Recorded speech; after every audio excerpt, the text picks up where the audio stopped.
दोस्तों, एक बार एक किसान बहुत ही ज्यादा परेशान और चिंतित थे उसके पत्नी की वजह से। चिंतित से कैसे बाहर निकाल सकते हैं, उसके बारे में साधु ने ऐसा कौन सी बात बताई है।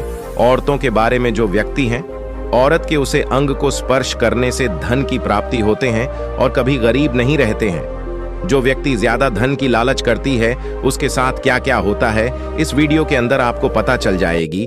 और जो भी व्यक्ति, चाहे पुरुष हो या औरत हो, कोई भी काम करने से पहले सोच समझ कर करना चाहिए ताकि आगे जाकर कभी भी कोई भी उसका लॉस ना हो। तो दोस्तों, वीडियो के आखिर तक बने रहे और जो भी व्यक्ति चैनल में नए हैं उसको गुजारिश है कि चैनल को सब्सक्राइब कर दीजिए और एक लाइक कर दीजिए ताकि अपलोड किए हुए वीडियो हमेशा आप लोग देख पाए। तो दोस्तों, इसलिए कह रहा हूं क्योंकि लाइक और सब्सक्राइब बहुत ही कम लोग करते हैं। तो चलिए इस वीडियो के स्टार्ट करते हैं और एक अच्छा सा ज्ञान प्राप्त करते हैं।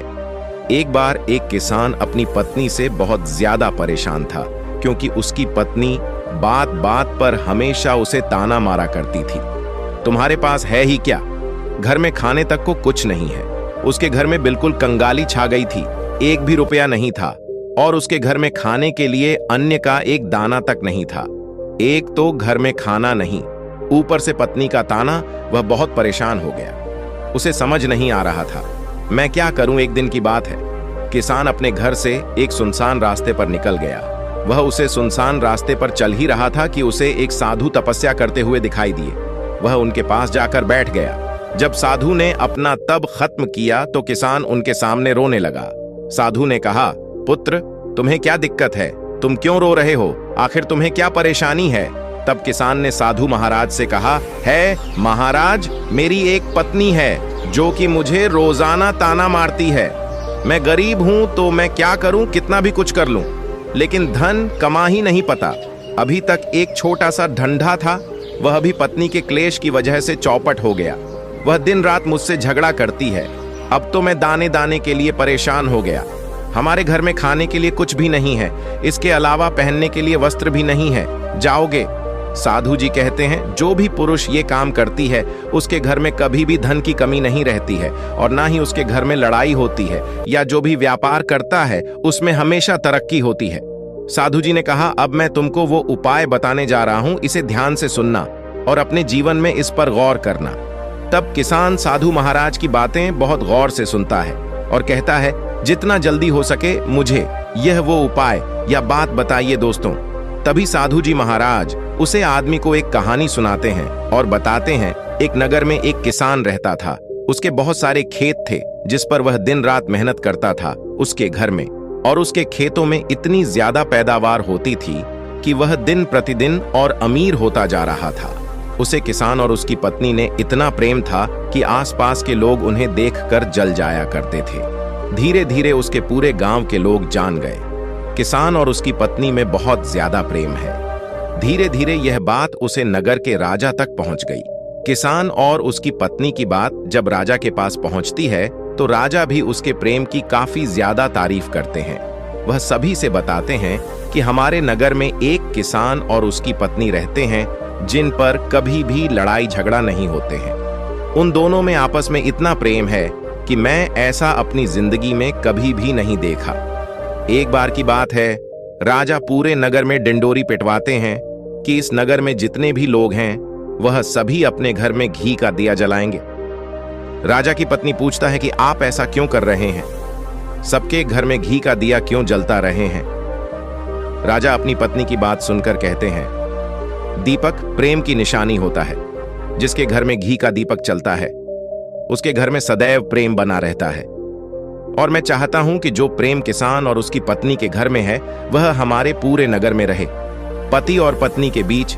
इसीलिए मैं हर घर में दीपक जलवाना चाहता हूं। मित्र राजा के सैनिक जाते हैं और हर जगह नगर में डोल पीट देते हैं और कहते हैं सभी के घर में रात भर घी का दीपक जलाना चाहिए। राजा की बात मानकर सभी नगरवासी अपने घर में दीपक जला देते हैं, लेकिन जैसे ही आधी रात होती है सभी के घर के दीपक बुझ जाते हैं, लेकिन किसान के घर का दीपक वैसे जलता रहता है। दोस्तों, दीपक हमेशा किसकी पत्नी जलती थी, लेकिन उसकी बात नहीं मानती थी। वह हमेशा अपनी मनमानी करती थी। उसका जो भी मन करता था वह वही काम करती थी। लेकिन किस को इस बात से कोई भी दिक्कत नहीं होती थी, क्योंकि किसान बहुत समझदार था। किस सोचता था, यदि मैं अपनी पत्नी को रोक टोक करूंगा तो घर में बेवजह ही लड़ाई झगड़ा होंगे। इसी वजह से कई चीजें किसान अपनी पत्नी की यह बातें अनदेखा करता था। किस इस वजह से अनदेखा करता था कि उसके घर में प्रेम बना रहे राजा अपने महल में चढ़कर पूरे नगर का नजारा देख रहे थे। उन्होंने देखा कि सारे नगर में किसी के घर में दीपक नहीं चल रहा है, लेकिन किसान के घर में दीपक जल रहा है। तब राजा अपनी रानी से बोलता है कि देखो, किसान और उसकी पत्नी के घर में दीपक जगमगा रहा है, लेकिन पूरे नगर में कहीं भी दीपक नहीं चल रहा है। इसी से पता लगता है कि किसान और उसकी पत्नी में कितना प्रेम है। तब राजा की पत्नी राजा से बोलता है कि जो किसान और उसकी पत्नी में प्रेम है वह किसकी पत्नी की वजह से है, और इसी वजह से उसके घर में इतना ज्यादा प्रेम है। दोस्तों, जब राजा रानी की बात सुनता है तो कहता है, नहीं, तुम्हारा सोचना गलत है। जो प्रेम किशन के घर में है वह उसकी पत्नी की वजह से नहीं है, बल्कि वह किसकी वजह से है? रानी, यहाँ पर किसान बहुत ज्यादा समझदार है। आपका सोचना गलत है, और यही वजह है जो कि उनके घर में कभी भी लड़ाई झगड़ा नहीं होता है। दोस्तों, राजा कहता है किस समझदार है, और रानी कहती है किसकी पत्नी समझदार है। दोस्तों, इसी तरह कुछ देर चलता रहा। राजा कह रहे थे किस समझदार है, रानी कह रही थी किसकी पत्नी समझदार है। इसी बात को लेकर राजा और रानी के बीच काफी झगड़ा हो गया। इसके बाद रानी ने राजा की दाढ़ी उखाड़ ली और राजा ने रानी को उठाकर पटक दिया। इसके बाद राजा कहता है, हम लोगों को झगड़ा करने की जरूरत नहीं है, क्यों ना हम किसान और उसकी पत्नी की परीक्षा ले लें। सारा दूध का दूध और पानी का पानी हो जाएगा। लड़ाई करने के बाद इस बात पर राजा और रानी दोनों सहमत हो गए और दोनों की परीक्षा लेने के लिए तैयार हो जाते हैं। तब राजा अपने महल में जाता है और एक पुरुष सैनिक को बुलाता है, और पुरुष सैनिक से बोलता है कि तुम किसके पास जाओ, और जो जो प्रश्न मैं तुमसे बोल रहा हूं वह तुम किसको बोल देना। वह पुरुष सैनिक बोलता है, ठीक है महाराज। वह पुरुष सैनिक राजा की बात सुनकर किसान के पास जाता है। उसे समय किसकी पत्नी खेतों में गई थी, लेकिन किसकी कुछ तबीयत ठीक नहीं थी, इस वजह से वह खेतों पर नहीं गया था। इस समय पुरुष सैनिक किसान के घर पहुंच जाता है और किससे कहता है, मैं राज दरबार से आया हूं, राजा साहब ने मुझे भेजा है। दोस्तों, किस कहता है, बताइए मैं आपकी क्या सेवा कर सकता हूं, आप बैठ जाइए, मैं आपके लिए पानी लेकर आता हूं। तब वह सैनिक बोलता है कि नहीं, तुम कुछ भी मत लो, मैं राजा का सैनिक हूं, बस आपके पास राजा का समाचार लेकर आया हूं। तब किस कहता है, ठीक है सैनिक, आप मुझे बताओ राजा साहब ने मेरे लिए क्या समाचार भेजा है। सैनिक कहता है, किस राजा साहब ने यह बोला है कि यदि तुम अपनी पत्नी को छोड़ देते हो तो राजा जी आपको बहुत सारे हीरे जवाहरात और साथ में तुम्हारे जमीन से 2 गुना ज्यादा जमीन राजा जी आपको गिफ्ट में देंगे। इसके अलावा राजमहल का आधा हिस्सा भी आपको दिया जाएगा। लेकिन जो किसान ने जवाब दिया वह सुनने लायक है। किसने कहा, राजा जी अपना पूरा राजमहल मुझे क्यों ना दे दें, लेकिन मैं अपनी पत्नी को नहीं छोड़ूंगा। जाओ और अपने राजा से कह दो किसने ऐसा कहा है। सैनिक जाता है और राजा को सारी बातें बताता है। इस समय रानी पर सैनिक की बात सुन रही थी। सुनने के बाद रानी ने कहा, आपने किसकी तो परीक्षा ले ली, लेकिन किसकी पत्नी की परीक्षा नहीं ली है। इस तरह से हम कैसे पता कर सकते हैं कि कौन समझदार है। इसके बाद रानी ने कहा, अब मैं भी किसान की पत्नी की परीक्षा लेना चाहती हूं। जब दोनों की परीक्षा हो जाएगी तभी पता चलेगा कि कौन समझदार है। फिर रानी ने भी एक सैनिक बुलाया और कहा कि मेरी बात किसान की पत्नी को बोलना और याद रखना, यह बात तभी बताना जब किसान वहां पर ना हो। सैनिक ने पूछा कि रानी क्या बात बतानी है, वह तो बताओ तो। रानी ने सैनिक को सारी बात बता दी। सैनिक किसान के घर जाता है और उसके घर में आवाज, तो उसके घर से किसकी पत्नी निकाल कर आती है और कहती है, बताओ क्या हुआ, क्यों ढिंढोरा पीट रहे हो। तो सैनिक ने कहा कि राजमहल से आया हूं, मुझे रानी ने भेजा है। किसकी पत्नी ने कहा, बताओ किस लिए आए हो।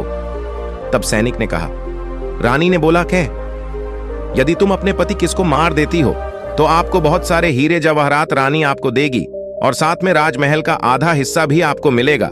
इसके अलावा जितनी भी आपकी जमीन है वह तो आपकी रहेगी, लेकिन उसकी 2 गुना जमीन भी रानी आपको देगी।